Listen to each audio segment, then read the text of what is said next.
കണ്ണപ്പ നമ്മുടെ ലാലേട്ടൻ ഒരു പ്രധാന കഥാപാത്രത്തിൽ ഗസ്റ്റ് റോളെന്നാണ് പറയപ്പെടുന്നത്. വരുന്ന കണ്ണപ്പ എന്ന് പറയുന്ന സിനിമയുടെ ഒഫീഷ്യൽ ട്രെയിലർ വന്നിട്ടുണ്ട്. കുറച്ച് നേരമായി, മീൻസ് കുറച്ച് മണിക്കൂറുകളായി വന്നിട്ട്. പക്ഷെ നമ്മുടെ ലാലേട്ടൻ്റെ ഒരു പടമാകുമ്പോൾ കാണാതെ പോയാൽ ശരിയല്ലല്ലോ. അതുകൊണ്ട് ആണ് ഈ പടത്തെ പറ്റി ഒരുപാട് പ്രശ്നങ്ങളുണ്ടായിരുന്നു. റീസെൻ്റ്ലി ഇതിൻ്റെ VFX അടങ്ങിയ ഒരു ഹാർഡ് ഡിസ്ക് മിസ്സായി എന്നൊക്കെ പറഞ്ഞിട്ട് എന്തൊക്കെ പ്രശ്നങ്ങളൊക്കെ ഉണ്ടായിട്ടുണ്ടായിരുന്നു. ഈ പടം ലാലേട്ടൻ്റെ പോസ്റ്റർ ഇറങ്ങിയിടം തൊട്ട് ട്രോളിൻ്റെ മേൽ ട്രോളാണ്. അപ്പോൾ അങ്ങനെ ഒരു രീതിയിലേക്ക് ഇത് പോകരുത് എന്നാണ് എൻ്റെ ഒരു ഇത്. നമുക്ക് ട്രെയിലർ കാണാം ആദ്യം. ഇത് വലിയൊരു സ്റ്റാർ കാസ്റ്റ് വരുന്നതാണ്. അക്ഷയ് കുമാർ ഉണ്ട്, പ്രഭാസ് ഉണ്ട്, രുദ്രാജ്, ഡബിങ്, അക്ഷയ് കുമാർ ജി. ഈ ഒരു പടം ഭയങ്കരമായ ഒരു ശിവഭക്തൻ്റെ കഥയാണ് കണ്ണപ്പ എന്ന് പറയുന്നത്. വിഷ്വൽസ് അത്യാവശ്യം കുഴപ്പമില്ല.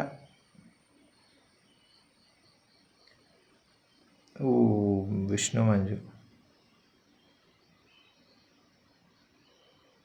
ഇവരുടെ ഒരു ബജറ്റിലുള്ള സാധനങ്ങൾ ഇവർ ചെയ്തിട്ടുണ്ടെന്നാണ് എനിക്ക് തോന്നുന്നത്. പക്ഷേ ഇത് ഭയങ്കര ഗംഭീര സംഭവം എന്ന് പറയാനുള്ളത് തിയേറ്ററിൽ വരണം. മോഹൻ ബാബു അദ്ദേഹമാണ് പ്രൊഡ്യൂസർ, നായകൻ്റെ അച്ഛനാണ്.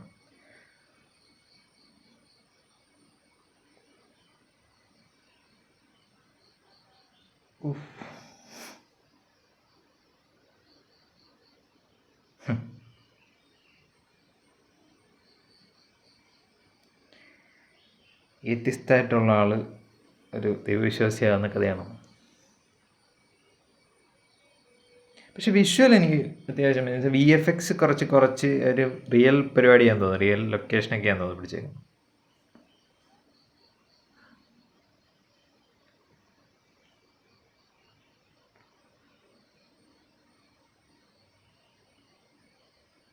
കാജലുണ്ടല്ലോ. അത് ഏറ്റവും വലിയ ശിവഭക്തൻ എന്നാണ് പറയുന്നത്.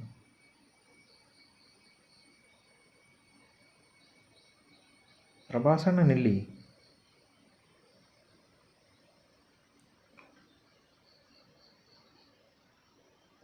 പക്ഷെ പഴയൊരു ലുക്ക്, നമ്മുടെ ബാഹുബലിയിലൊക്കെയുള്ള പ്രഭാസിൻ്റെ ഒരു ലുക്ക് ഉണ്ടല്ലോ.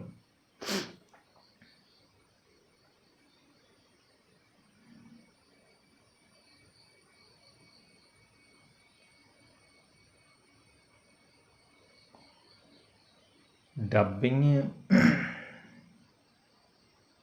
ഒരാളോട് വരാനുണ്ടല്ലോ. Where is the king?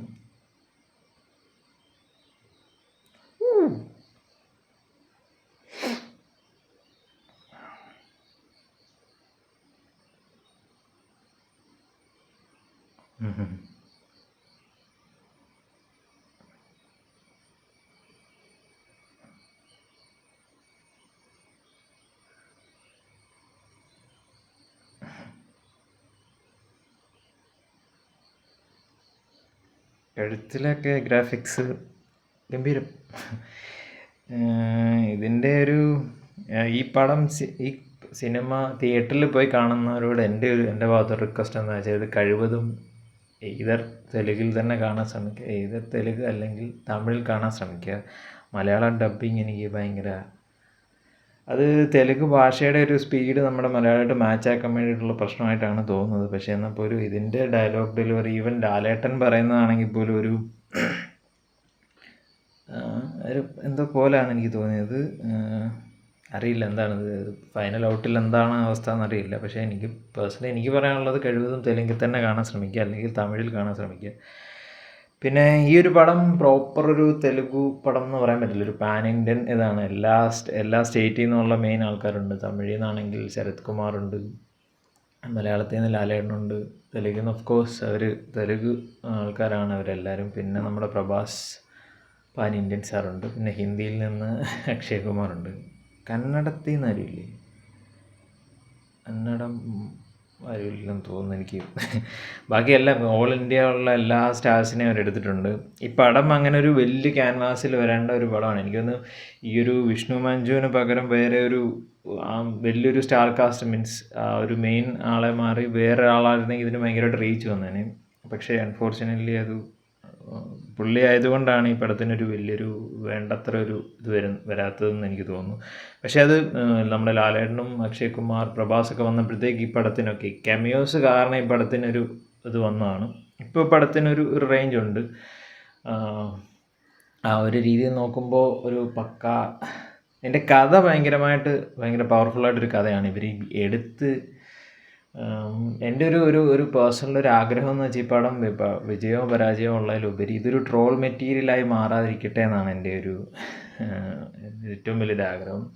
പടത്തിനൊരു troll സ്വഭാവം അവിടെ ഇവിടെയായിട്ടൊക്കെ വരുന്നുണ്ട്. ഈവൻ ട്രെയിലറിന് ആ ഒരു പ്രശ്നമുണ്ട് ചിലയിടത്തൊക്കെ. പക്ഷേ കഥ എന്ന് പറയുന്നത് ഒരു സംഭവമായതുകൊണ്ട് അത്ര വലിയൊരു ട്രോളിലേക്ക് പോകില്ല എന്ന് ഞാൻ വിശ്വസിക്കുന്നു. ഒരു കിടിലൻ പടമായിരിക്കട്ടെ എന്ന് ഞാൻ ഈ ട്രോള് വന്ന സമയത്ത് ലാലേട്ടൻ ഫാൻസ് മീൻസ് ട്രോളായിട്ട് പറഞ്ഞിട്ടുണ്ടായിരുന്നു. ലാലേട്ടൻ ഫാൻസ് ഭയങ്കര ഈ ഒരു അദ്ദേഹത്തിൻ്റെ നല്ലൊരു കിടിലൻ വർഷം ആയിക്കൊണ്ടിരിക്കുകയാണ്. ഈ ഒരു പടം എന്താവുമോ എന്നറിയില്ല എന്ന്. പക്ഷേ എനിക്ക് പ്രതീക്ഷയുണ്ട് ഈ പടം അങ്ങനെ ഭയങ്കര മോശം ഒരു സെറ്റപ്പാണെന്നോ. ഈ പടത്തിൻ്റെ ഒരു ബജറ്റ് ആൻഡ് ഇതിൻ്റെ ഒരു വിഷയം, ഇതിൻ്റെ ഡയറക്ടർ എന്ന് പറയുന്നത് മുകേഷ് കുമാർ സിംഗ്. ഫസ്റ്റ് പടമാണോ എനിക്ക് അതിൻ്റെ ഡീറ്റെയിൽ കറക്റ്റ് അറിയില്ല. ഫസ്റ്റ് പടമാണെങ്കിൽ അദ്ദേഹത്തിൻ്റെ ഒരു വിഷൻ ഭയങ്കര ഇതായിരിക്കും. എന്ന് വെച്ചാൽ ഇങ്ങനെ ഒരു വലിയ സ്റ്റാർ കാസ്റ്റിൽ ഇത്രയും വലിയൊരു ബജറ്റിലൊരു സാധനം ചെയ്യാന്ന് പറയുന്നത് സാധാരണ ഇപ്പോൾ രാജമൗലിക്ക് കിട്ടുന്നൊരു ബജറ്റ് ഒരിക്കലും ഇതിന് കിട്ടില്ല. അപ്പോൾ അതുപോലെ നമ്മുടെ ഒരു കൺസേൺ ആണ് എപ്പോഴും. പിന്നെ ഇതിൻ്റെ മ്യൂസിക് ചെയ്തിരിക്കുന്നത് നമ്മുടെ സ്റ്റീഫൻ ദേവസിയാണ്. മ്യൂസിക്കൊക്കെ കൊള്ളാം, പാട്ടുകളൊക്കെ അത്യാവശ്യം വലിയ സംഭവമൊന്നുമില്ല എന്നാലും കൊള്ളായിരുന്നു, കേൾക്കാനൊരു രസമുണ്ടായിരുന്നു. വിഷ്വലും കുഴപ്പമില്ല. എനിക്കൊന്ന് VFX കുറച്ചിട്ട് ഒരു റിയൽ ലൊക്കേഷൻസ് ഒരുപാട് യൂസ് ചെയ്തിട്ടുണ്ടെന്നാണ് എനിക്ക് തോന്നുന്നത്. അതുകൊണ്ടൊരു ഏച്ച് കെട്ടിയൊരു സ്വഭാവം ചിലയിടത്തൊക്കെ ഉണ്ട്. എന്നാൽ പോലും മോസ്റ്റ്ലി ഒരു വലിയ ഒരു വൈഡൊക്കെ വരുമ്പോൾ അത്ര വലിയ പ്രശ്നമായിട്ട് എനിക്ക് തോന്നിയില്ല. ഒരു കിടിലൻ പടമാകട്ടെ.